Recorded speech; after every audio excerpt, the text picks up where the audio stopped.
नमस्कार, मैं हूं मनोज मनु। स्वागत है आपका आंकड़े हमारे फैसले आपका में विस्तार से चर्चा करेंगे दो बड़े विषय जिन पर हम लोगों के बीच गए, लोगों की राय भी निकल कर आई और तमाम विशेषज्ञों के साथ चर्चा करेंगे। लेकिन उसके पहले एक बड़ी खबर, और बड़ी खबर यह है कि दिल्ली में धरने पर बैठे हैं प्रदर्शनकारी छात्र।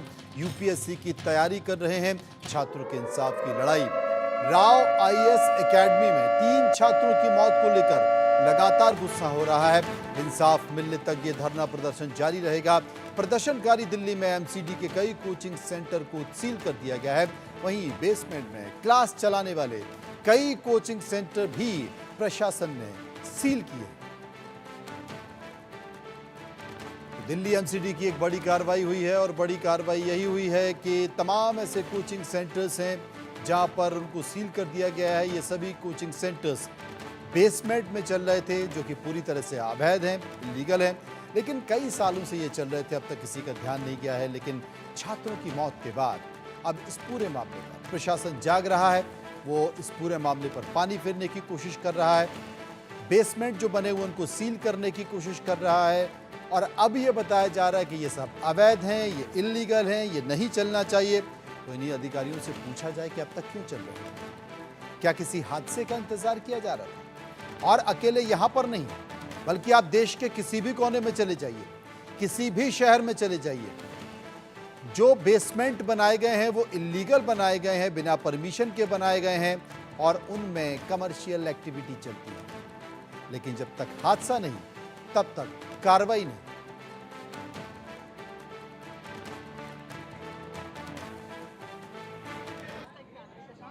हम लोगों ने हंगर स्ट्राइक जो है 3 बजे से चालू की है, जिसमें से कि हमारे जो 13 साथी हैं वो हमारे साथ निर्जल फास्टिंग कर रहे हैं और बाकी और भी हमारे साथ जो साथी जुड़े हैं वो भी फास्ट कर रहे हैं अपनी श्रद्धा अनुसार, जिनके ऊपर कोई भी ऑब्लिगेशन नहीं है कि उनको पानी नहीं पीना है या उनको खाना नहीं खाना है।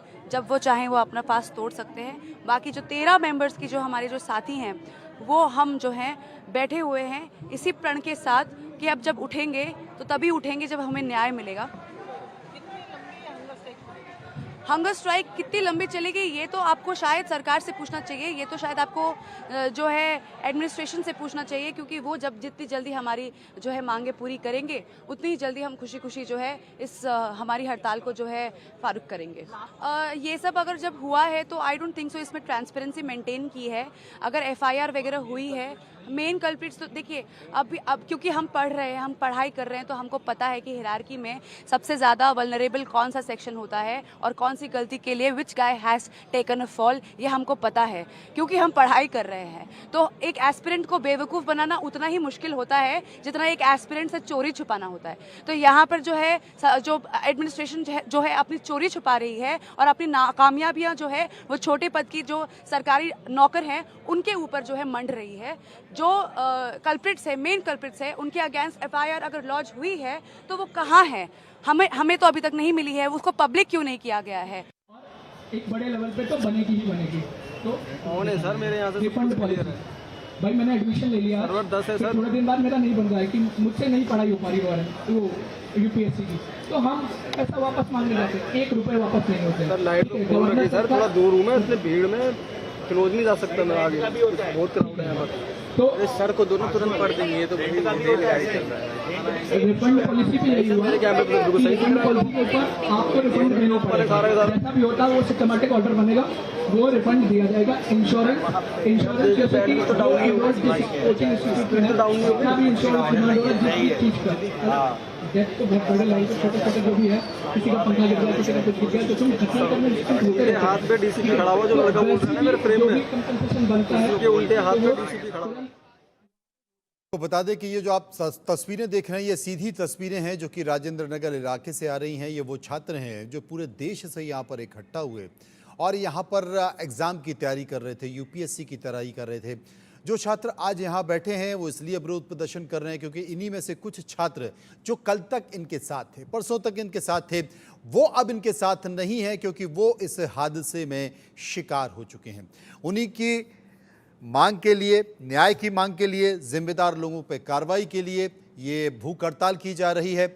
वहाँ पर छात्र आप देख सकते हैं, उनके हाथों में वो तमाम पैम्पलेट हैं, पेपर हैं और उन्हीं से सभी छात्रों को संबोधित किया जा रहा है। ये वो छात्र आपके सामने सीधी तस्वीरें जो हम आपको दिखा रहे थे। लेकिन इसके अलावा दिल्ली में राजेंद्र नगर इलाके के हादसे के बाद छात्रों का गुस्सा फूट पड़ा है। प्रदर्शन पर बैठे छात्रों से हमारे संवाददाता ने बात की है। इन लोगों ने क्या कहा, सुनिए।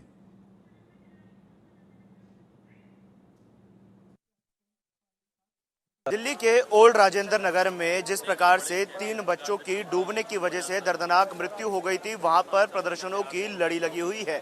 जब से ये खबर सामने आई थी कि 3 बच्चों की दर्दनाक मृत्यु हो गई और इसमें प्रशासन की लापरवाही और खास तौर पे उस स्टडी सेंटर की लापरवाही सामने आई थी, तब से जो स्थानीय जो यहाँ के बच्चे हैं, जो यहाँ पर पढ़ने के लिए आते हैं, अपने घरों को छोड़कर, अपने माँ बाप को छोड़कर लाखों रुपए लगाकर दिल्ली में आते हैं कि अपना सपना सच कर सके, वो लोग आज सड़क पर बैठने को मजबूर है। वो बच्चे आज सड़क पर बैठे हुए हैं धरना देने के लिए। जिन बच्चों के हाथ में होनी चाहिए थी कलम, जिन बच्चों के हाथ में होनी चाहिए थी नोटबुक, जिन बच्चों के हाथ में होनी चाहिए थी बुक्स, उन बच्चों को आज सड़क पर मजबूरन बैठना पड़ रहा है। और इनकी जो मजबूरी है ये बहुत लाजमी है, क्योंकि हमारे देश में जब तक किसी की मृत्यु नहीं हो जाती तब तक शासन की नींद नहीं खुलती, प्रशासन की नींद नहीं खुलती। और ये वो 3 बच्चे हैं जो शासन की, प्रशासन की इस गलती का शिकार हुए। गलती भी नहीं कहेंगे, हम इसे कहेंगे कि उन 3 बच्चों की जो हत्या की गई थी उसका ये लोग शिकार हो गए हैं। हत्या उन लोगों ने की जिन्होंने अपने काम सही से नहीं किए। जो यहाँ पर जिन एमसीडी अधिकारियों को निलंबित किया गया है, जिनको नौकरी से निकाल दिया गया है, जिनको सस्पेंड कर दिया गया है, ये उन लोगों की गलती थी जिसकी वजह से इन 3 बच्चों की दर्दनाक मृत्यु हो गई। ये बच्चे जो आज यहाँ पर बैठे हुए हैं, ये हमारे देश का वो भविष्य है जो इस वक्त अभी कहीं पढ़ाई कर रहे होते, अपने उज्जवल भविष्य के लिए कुछ कर रहे होते, लेकिन आज इनको सड़क पर बैठना पड़ रहा है। ये दुर्दशा कहेंगे कि इन बच्चों की यहाँ पर इस वक्त हो चुकी है और इसके लिए और कोई नहीं, सीधे सीधे वो लोग जिम्मेदार हैं जिन्होंने अपने काम सही से नहीं किए, जिन एमसीडी अधिकारियों ने काम सही से नहीं किए, जिस निगम पार्षद ने कंप्लेंट मिलने के बावजूद भी एक्शन नहीं लिया। जो ये बच्चे यहाँ पर बैठे हुए हैं, इनसे भी कुछ लोगों से हम बात करेंगे। क्या नाम है आपका? मेरा नाम अमन है।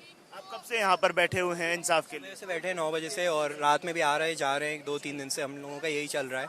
सेटिस्फैक्ट्री रिप्लाई हमको मिल नहीं रहा है एडमिनिस्ट्रेशन और पुलिस कमिश्नर की तरफ से, और एक्शन भी गवर्नमेंट बहुत इनसेंसिटिव वे में ले रही है। 10 लाख रुपए का कंपनसेशन देना स्टूडेंट की डेथ पर, तो इससे ज़्यादा हास्यपूर्ण बात और कुछ नहीं होगी। अधिकारियों को सस्पेंड करने की मांग और कुछ लोगों को निलंबित करने की मांग मैं लगातार इंडिया न्यूज पर उठा रहा था और ये बात जोरों शोरों से कह रहा था कि उन लोगों पर कार्रवाई होनी चाहिए जिनके निकम्मेपन की वजह से 3 बच्चों की कहेंगे हत्या हुई एक तरीके से। उन पर भी अब कार्रवाई हो चुकी है। इस चीज से कहीं ना कहीं सेटिस्फेक्शन है? थोड़ा बहुत अब भी हमको जैसी जानकारी मिल रही है कि कुछ बेसमेंट बंद कर दिए हैं। अब ये लॉन्ग टर्म कितना सस्टेन करेगा? सुप्रीम कोर्ट के आदेश पर लास्ट ईयर भी बेसमेंट में ताले लगे थे, सील हुई थी, 1 महीने बाद फिर खुल गए थे। तो अभी हमको ये पता नहीं चल रहा है कि लॉन्ग टर्म का government action for student protection क्या होगा। जैसे हमारी डिमांड है एक ग्रीवेंस रिड्रेसल सेल यहाँ पे आप एजुकेशन हब में हर जगह मुखर्जी नगर, लक्ष्मी नगर, राजेंद्र नगर बनाइए। कोचिंग रेगुलेशन बिल लेके आइए पार्लियामेंट में, जो एक्सेसिव फीस वो ले रहे हैं या जो 500-600 बच्चों को 1-2 हज़ार स्क्वायर फीट के रूम में बिठा रहे हैं, तो इनको भी आप कैसे एनओसी दे देते हैं? मुझे तो समझ नहीं आ रहा है। कोई एक ऐसा एजुकेशन माफिया है क्या? क्योंकि जिस प्रकार से लाखों रुपए की फीस ली जाती है बच्चों से और कई हजार बच्चे पढ़ रहे होते हैं, सबसे लाखों रुपए की फीस आती है। ये जो मोटा पैसा आता है, इस पैसे का इस्तेमाल किया जाता है अधिकारियों को खरीदने के लिए, प्रशासन को खरीदने के लिए। बड़ी सीधी सी बात है सर, इन लोग का एक ग्रुप है, जितने भी कोचिंग माफिया हैं इन लोग का अपना एक अलग संगठन होता है सर, उस हिसाब से ये लोग काम करते हैं सर। हम लोग सर यहाँ पे आते हैं गाँव से पढ़ने के लिए सर, मिडिल क्लास आदमी, लोअर मिडिल क्लास आदमी यहाँ पढ़ने आता है सर। यहाँ पे 2-3 लाख कोचिंग की फीस देने के बाद सर हम लोग जाते हैं ब्रोकर के पास। वो सर 1 महीने के 20 से 25 हज़ार रुपया के जो रूम होता है सर, उसका वो ब्रोकर ही लेता है। तो साफ साफ कहता है कि हम लोग जो पैसे होते हैं वो पुलिस वालों को प्रोवाइड करवाते हैं, देते हैं सर। कल आप लोग सर न्यूज़ चैनल वाले लोग, आप लोग यहाँ पे आ रहे हो सर, आप लोग 1 घंटे के अंदर पूरे राजेंद्र नगर की खबर दिखा दोगे न्यूज़ पे कि क्या चल रहा है, कितना मतलब ब्लैक मार्केटिंग यहाँ पे चल रही है। तो सर आप यहाँ पे एसीपी हो, डीसीपी हो, नगर निगम वाले हैं, यहाँ पे एमसीडी वाले, आप लोग को दिख नहीं रहा है? आप लोग को नहीं पता है कि यहाँ पे पानी लगता है, यहाँ पे पढ़ने वाले बच्चे हैं, देश को कल देश को संभालने वाले बच्चे हैं यहाँ पे, आप लोग लापरवाही क्यों कर रहे हैं? और सर कल हम लोग जब सर से बात कर रहे थे, हम लोग जब उनसे बोले कि सर हम लोग रेंट पे भी बात करना चाहते हैं, जिस रूम में हम लोग रहते हैं सर, एक छोटा रूम मिलता है, उसकी रेंट 15,000 20,000 होता है, कोई सेफ्टी नहीं होती है। तो उन्होंने कहा कि जो मुद्दा है भी आप उस पर बात करो। It means you are waiting कि हम लोग कल पीजी में मरें। लाइब्रेरी से मरे, उसके बाद आप उस पर एक्शन लोगे, तो सर ये सरासर गलत है ना। हम लोग की बात को कौन सुनेगा। जब कोई हादसा हो जाएगा उस हादसे का इंतजार किया जाता है कि जब हादसा हो जाए उसके बाद कुछ ऐसा हो सके। एक और भाई से बात करेंगे। एक बात बताइए, क्या हर बार प्रशासन की नींद तभी टूटेगी जब कोई हादसा हो जाएगा, जब किसी छात्र की जान चली जाएगी? कुछ समय पहले एक छात्र की करंट लगने से मौत हुई, अब यहाँ पर 3 यूपीएससी एस्पिरेंट्स की यहाँ पर पानी भरने की वजह से मौत हो गई। तो ये जो प्रशासन की लापरवाही है ये कब खत्म होगी? सर, प्रशासन की लापरवाही तो है, बट अभी हम अपनी डिमांड्स जब वो ऑफिशियल अथॉरिटीज़ आएंगी उनके सामने रखेंगे। अगर कम्युनिकेशन होना है तो वो टू वे का होना चाहिए, सामने से वो पूछेंगे तभी हम बताएंगे। लेकिन अभी हमारी डिमांड ये है, अथॉरिटीज जो है, दिल्ली कारपोरेशन के कमिश्नर, दिल्ली की मेयर, दिल्ली के मतलब जो यहाँ के राजेंद्र प्लेस के एमएलए एमपी, हाँ, वो यहाँ कोई नहीं है सर हमसे बात करने वाला। हमें बात, आप धूप देखिए, 40 सेल्सियस धूप यहाँ पे, हम सुबह से बैठे हैं सर, मैं तो कल शाम से बैठा हूँ, मुझे पता नहीं है मुझे कब। चेहरे का पसीना और ये शर्ट का जो रंग है ये बता रहा है इन छात्रों पे जो बीत रही होगी। 40 डिग्री से ऊपर का दिल्ली का तापमान है, उमस है पूरे शहर में, और ऐसे में ये बच्चे जिनको देश संभालना था, जिनको पढ़ाई करनी थी, जो यूपीएससी क्लियर करते, अधिकारी बनते, सड़क पर बैठने को मजबूर है, इस पन्नी पर बैठने को मजबूर है। आप यहाँ पर बैठी हुई हैं, इतना लंबे समय हो गया है। एमसीडी ने कार्रवाई की, जो संबंधित अधिकारी थे, एक को निलंबित किया गया, एक को सस्पेंड कर दिया गया, और क्या कुछ मांगे हैं? 10 लाख का कंपेंसेशन दे दिया गया है। जी बिल्कुल, हम चाहते हैं कि जो कंसर्न्ड अथॉरिटीज़ हैं हम उनको अपनी डिमांड्स आर्टिकुलेट करें। उसके लिए यहाँ पे कंसर्न्ड अथॉरिटीज़ यहाँ बैठी होनी चाहिए। यहाँ पे जो मेयर है शैली ओबरा, उसको तो यहाँ अभी अभी होना चाहिए। जितने भी दिन हुए हैं उसको यहाँ पे बैठे रहना चाहिए था स्टूडेंट्स के साथ, इंस्टेड ऑफ सिटिंग इन और रेजिडेंस। वो यहाँ पे अपने रेजिडेंस में बैठे बैठे तमाशा देख रही है। स्टूडेंट्स देखो यहाँ पे कैसे पूरा विमर्श कर रहे हैं यहाँ पे प्रॉपर। उन्होंने बोला था कि एमसीडी में अगर कोई भी इसमें दोषी पाया गया तो उसको बख्शा नहीं जाएगा। तो फिर आप कार्रवाई करो ना, ये बोलने से थोड़ी ना होता है। ये भ्रष्टाचार है प्रॉपर, ये पूरी लापरवाही है, आपके कहने से थोड़ी ना होता है। आप यहाँ पे बैठो। आपने एक अच्छी बात कही, भ्रष्टाचार। बिल्कुल आपकी इस बात से मैं सहमत भी हूँ। आपने ये बात बहुत अच्छी बोली कि भ्रष्टाचार है। क्या जो कोचिंग माफिया एक्टिव होता है, ऐसे कोचिंग हब्स में लाखों रुपए की फीस हजारों स्टूडेंट से जब ली जाती है, इसी पैसे का इस्तेमाल किया जाता है शासन और प्रशासन को कंट्रोल करने के लिए, इलीगल तरीके से ऐसी लाइब्रेरीज चलाने के लिए, ऐसे बेसमेंट्स में कोचिंग सेंटर चलाने के लिए इस पैसे को इस्तेमाल करते हैं। मैं ये पूछना चाहती हूँ, जो लाइब्रेरी बनी थी क्या इसकी परमिशन थी उनके पास, जिसमें उसकी हत्या हुई है बच्चों की? तो यहाँ पे किसकी शैली ओबरॉय है, यहाँ पे एमसीडी है, तो इसके कौन जिम्मेदार है? ये हादसा नहीं, ये हत्या है। और इसमें एक कोचिंग सेंटर में, जी बिल्कुल, और जो इस कोचिंग सेंटर में हुई है वो मेरी बैचमेट तान्या सोनी, उसकी हत्या हुई है।